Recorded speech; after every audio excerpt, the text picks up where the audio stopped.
Bienvenue dans un nouvel épisode de notre série J'apprends à mieux trier mes déchets. Et aujourd'hui, on se retrouve pour vous parler de déchets verts. Mais au fait, c'est quoi les déchets verts? Et bien concrètement, ce ne sont pas vraiment des déchets puisque ce sont des résidus issus de nos tailles d'arbres, de la tonte de pelouse, nos feuilles mortes qu'on retrouve dans nos espaces verts et nos jardins une fois qu'on les a entretenus. Et ces déchets verts représentent une grande partie de ce qu'on apporte en déchetterie. Mais faut-il vraiment tout jeter? Eh bien non! Ces végétaux, ils jouent un rôle essentiel dans votre jardin.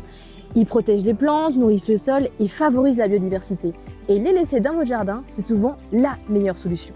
Et là, concrètement, vous allez me dire, ok, mais comment on fait? Eh bien, suivez-moi, je vous emmène dans le potager de la ferme Les Ruchers du Haut-Chablais à Allinges.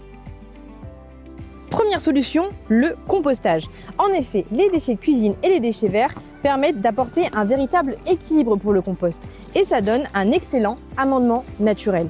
Attention, il faut bien mettre les petits branchages et de la tonte de pelouse, mais qui est sèche et non humide. Et pensez surtout à bien brasser.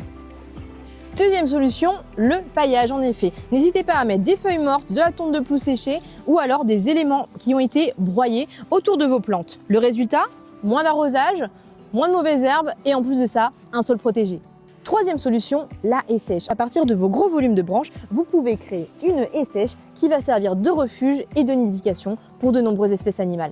Et enfin, quatrième solution, le broyage de branchage pour vous éviter les allers-retours en déchetterie. Pensez au service de ton agglomération qui est gratuit et qui est assuré par le lien Chablais Insertion. Alors oui, la déchetterie est une solution, mais elle ne doit pas être systématique. Transporter ces déchets verts, c'est du carburant dépensé, du temps perdu, un coût pour la collectivité et en plus de ça, le risque de se faire mal au dos.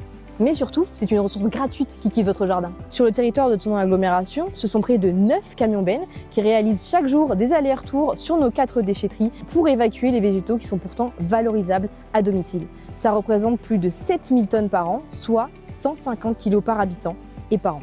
Et voilà, maintenant vous savez tout sur la gestion des déchets verts. Si vous avez des questions, n'hésitez pas à les poser en commentaire. Et sinon, on se dit à très vite pour un nouvel épisode de J'apprends à mieux trier mes déchets.